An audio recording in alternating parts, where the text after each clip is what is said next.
Hello, I saw your question here in the email.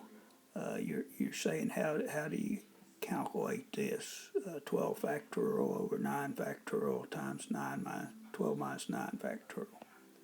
So you're asking me how to do that, and then they're giving you an idea. So that's the way they write it. This is 12 choose 9, and I'm just showing you how to do it on the calculator.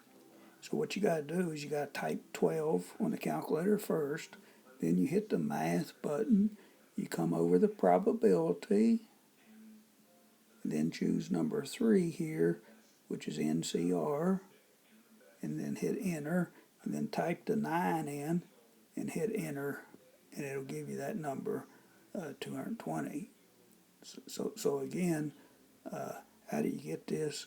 Well, first of all, you just type the number 12 on your calculator, then you go to math on your calculator and go all the way over the probability. Then you want to choose number 3, hit enter, then type 9 and hit enter again, and it'll calculate that and give you 220. You can do this with StatCrunch. There were some earlier videos back in chapter 5, where you were showing how to do this on the calculator and StatCrunch. I'm just calculator's a little bit easier for this combinations, and so I'm showing you how to do it there. You might want to go. I think it was 5.4.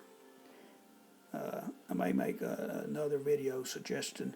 You want to calculate binomial probability instead of doing it by hand. You could just use the binomial calculator, which would be easier. Hope this helps.